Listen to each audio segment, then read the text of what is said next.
Welcome, guys. Now, I've been reading the Evangelion manga and kind of comparing it to the anime. There's been one big difference that I've noticed, and that is mainly with Kaworu.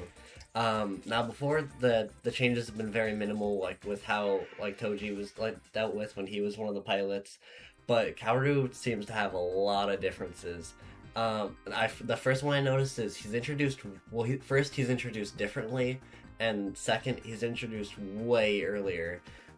They have a whole new thing where when him and Shinji meet, he's in like this abandoned looking building and he's playing the piano, and then a little bit later there's a very odd scene at first for me that I didn't understand at all, where he just kills a cat that was this a stray cat that it was gonna die anyway, but he wanted to put it out of its misery faster, and obviously Shinji doesn't like that, and then kind of the way that Shinji and Kaoru interact are also a lot different.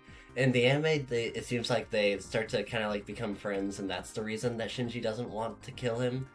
But in the manga, it seems it's framed more as Kaoru's like a person, and he obviously doesn't want to hurt a person.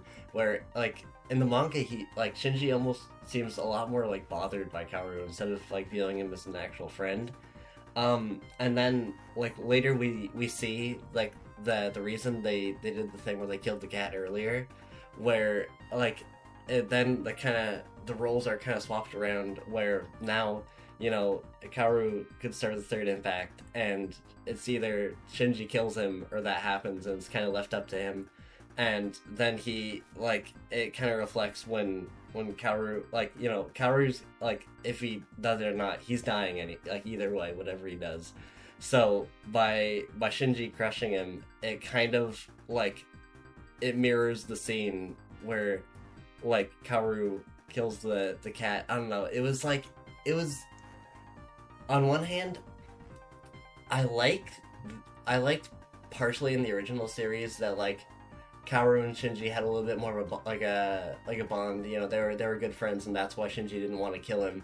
But on the other hand, I do really like the little bit more symbolism of now Shinji has to make the choice of what to do with Kaoru. But I don't know. I just wanted to make a quick video talking about that. But yeah, that'll be it for today's video. Hope you guys enjoyed, and goodbye. Bon appetit.